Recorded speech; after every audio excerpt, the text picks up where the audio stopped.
All right, guys, welcome back. Today we are going to be going over letter 7 of Seneca's Letters to Lucilius, and this is on crowds. So he starts off in verse 1 and says, "Do you ask me what you should regard as especially to be avoided? I say crowds, for as yet you cannot trust yourself to them with safety. I shall admit my own weakness at any rate, for I never bring back home the same character that I took abroad with me. Something of that which I have forced to be calm within me is disturbed. Some of the foes that I have routed return again. Just as a sick man who has been weak for a long time is in such condition that he cannot be taken out of the house without suffering a relapse, so we ourselves are affected when our souls are recovering from a lingering disease." So what he's saying is look, you should avoid crowds of people, right? And the reason why he's saying that, he's saying, look, even myself, when I go and travel somewhere, I'm changed. Something of that which I have forced to be calm within me is disturbed, right? So, I've worked to create this tranquility in myself, and now, some of the downfall, some of the bad things have seeped back in, and I have to, clean house again. All right. In verse 2, he says, "To consort with the crowd is harmful. There is no person who does not make some vice attractive to us, or stamp it upon us, or taint us unconsciously therewith. Certainly, the greater the mob with which we mingle, the greater the danger. But nothing is so damaging to good character as the habit of lounging at the games, for then it is that vice steals subtly upon one through the avenue of pleasure." So what he's saying here is like, look, when you're around a bunch of people, what's going to happen is there's going to be somebody that's going to have some kind of vice that is going to tempt you. All right. And the more people you're around, the greater the crowd is, the more that there's going to be temptation, and the more likely that you're going to give into it, because there's going to be just more of it out there. And what he's saying at this time is that there was the games, right? The games at that time, the Roman Colosseum. And he's saying that this vice is one of the worst ones, because it's so pleasurable, right? People enjoy doing this, and it's subtle because you don't realize what's happening. And you could equate this today to your phone, right? You could equate this today to watching excessive YouTube videos, to television, to all of these distractions that we have that are vices. And when you experience those things, you don't even realize what's happening. In verse 3, he says, "What do you think I mean? I mean that I come home more greedy, more ambitious, more voluptuous, and even more cruel and inhumane, because I have been among human beings. By chance, I attended a midday exhibition, expecting some fun, wit, and relaxation, an exhibition at which men's eyes have respite from the slaughter of their fellow men, but it was quite the reverse. The previous combats were the essence of compassion, but now all the trifling is put aside, and it is pure murder. The men have no defensive armor, they are exposed to blows at all points, and no one ever strikes in vain." So he's talking about the Colosseum and the violence at the time, where they're just slaughtering people. You're just watching people die. I mean, imagine the violence of that. But then you're like, oh wow, that was crazy. People were barbarians back then. Yeah, of course that would be destructive to one to watch these kind of things and watch people being slaughtered. Yet, what kind of movies and TV do you watch?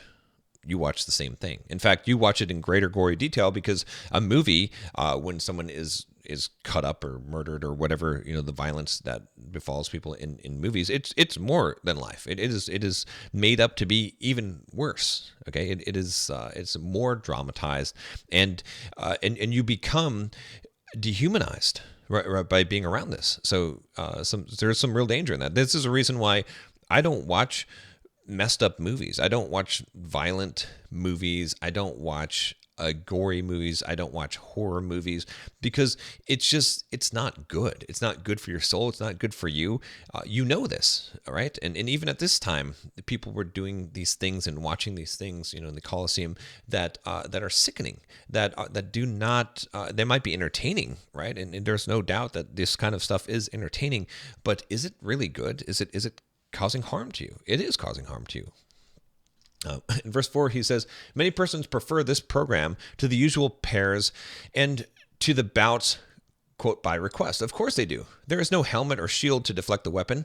What is the need of defensive armor or of skill? All these men delaying death? In the morning, they throw men to the lions and the bears. At noon, they throw them to the spectators. The spectators demand that the slayer shall face the man who is to slay him in his turn, and they always reserve the latest conqueror for another butchering. The outcome of every fight is death, and the means are fire and sword. This sort of thing goes on while the arena is empty. Okay, so he's painting a pretty picture, right? A not pretty picture, but a pretty explicit picture of what's going on in these games in the Colosseum, and it's just violence. It's just pure violence for the sake of violence. It's not even, at first it was games of skill, right? It was to see, maybe like a boxing match, things of that nature. And then it just became slaughter. And then even if someone wins, then that person is slaughtered. It's just become ridiculous. It's just for the point of violence, which is horrible.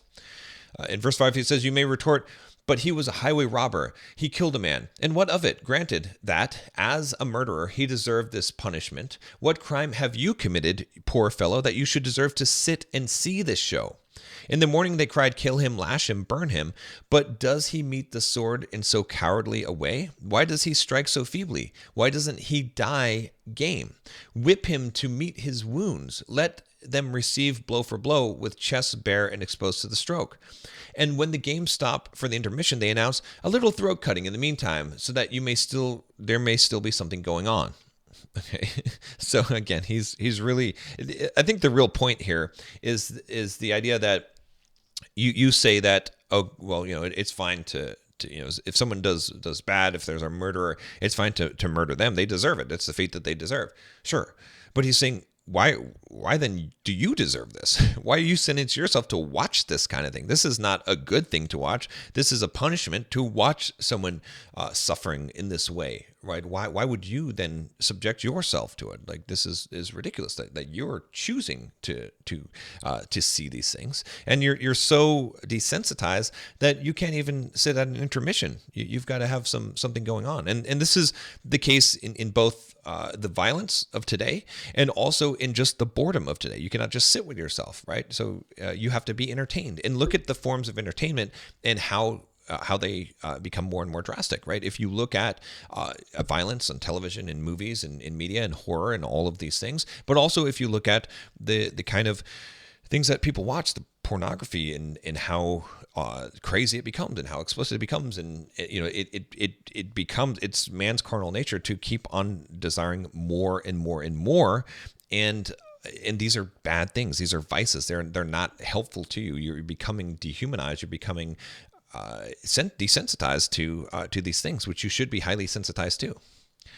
He's saying here, "Come on now, do you not understand even this truth, that a bad example reacts on the agent? Think the immortal gods that you are teaching cruelty to a person who cannot learn to be cruel." Okay, so he's basically saying that, do you think that, do you understand even this truth, that a bad example reacts on the agent? So if you see something bad, it will influence you for the bad. Think the immortal gods, you're teaching cruelty to a person who cannot learn to be cruel. So what he's saying with this, I believe, is that he's saying, like, it's a good thing that these people in this arena are being killed, because if they weren't, you would be teaching them some serious cruelty. If they were unleashed on society after going through these things, it would be bad, really bad. Like, this is bad.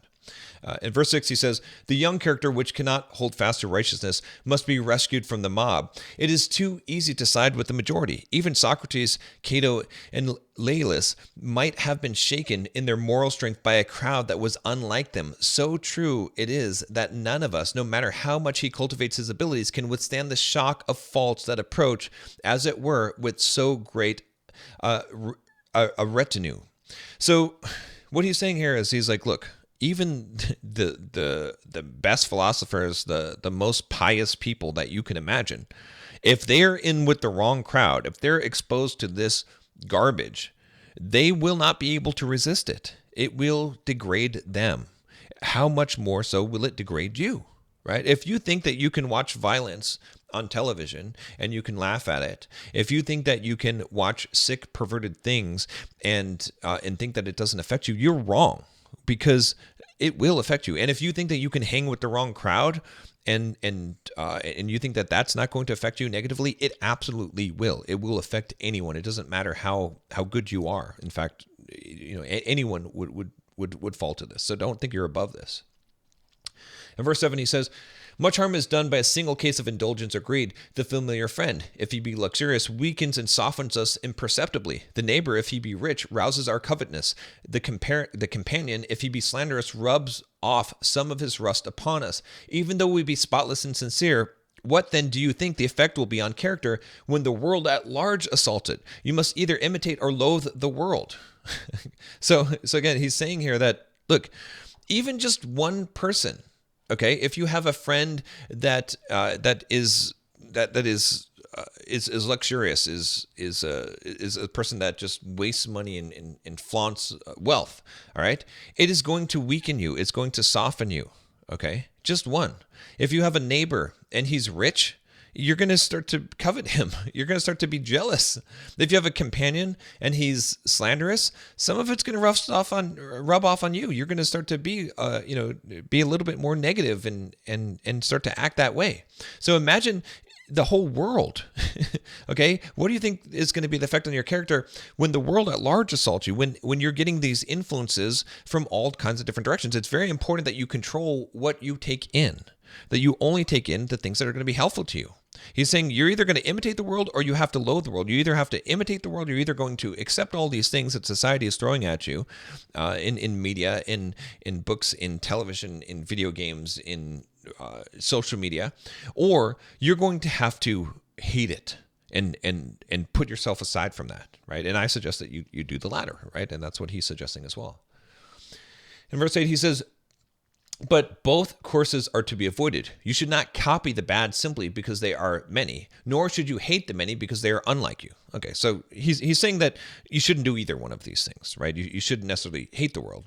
Withdraw into yourself as far as you can. Associate with those who will make a better man of you. Welcome those whom you yourself can improve. The process is mutual, for men learn while they teach. So he's saying, okay, here's what the actual solution is. It's not to be angry at society and everything, and it's not to just join society. It's to just draw around yourself good people, friends who you can learn from, who are like you, who have common interests, who also want to improve themselves and develop themselves, and other people who you can teach, who want to become like you. Those are the people that you should draw around you, because as you teach other people, that's how you're going to learn as well.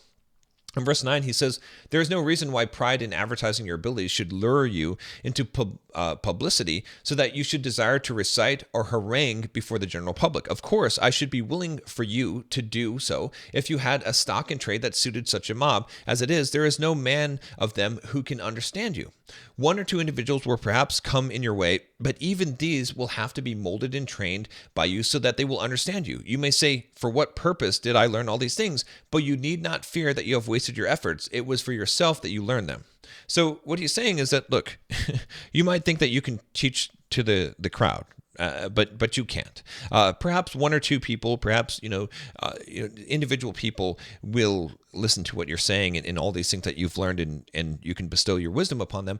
But even those people are going to have to be shaped and trained. It's not going to be a simple, you just being there. You can't think that you're going to influence the world or influence the crowd. Just like even with these videos or on YouTube, as I make videos, I know that I cannot change the world. I cannot change society. The things that I'm saying may make sense and they might be logical and they might be better ways to live, but it doesn't matter. Majority of people are going to consume the garbage, and that's fine. It's fine. Instead, focus on the people that are listening. And it's not a waste, right? It's not a waste to learn these things because you're really learning this stuff for yourself. Okay, it is really that you're learning these lessons for yourself. It doesn't matter if someone else. That's why don't argue with people on the internet. There's no point. The point was that you learned it for yourself. If you have the knowledge, that's great. If people want to learn and they're willing to come to you and they're willing to expand their minds, that's great as well. But do not believe that that you can change the world or that you should argue with people and try to change their minds. It's futile. Verse 10, he says, in order, however, that I may not today have learned exclusively for myself, I shall share with you 3 excellent sayings of the same general purport, which have come to my attention. This letter will give you one of them as payment of my debt. The other 2 you may accept as contribution in advance. Democritus says, "One man means as much to me as a multitude, and a multitude only as much as one man." Okay, so this is a good saying. It goes along with, he's saying this goes along with what we were talking about today. And what the saying is saying is that, look, it doesn't matter, it depends on who the person is, not how many, right? Don't go with the majority. Just because 99% of people say that you're wrong or disagree with you doesn't mean you should listen to them. Or if 99% of people approve of you and think you're the greatest, that doesn't matter.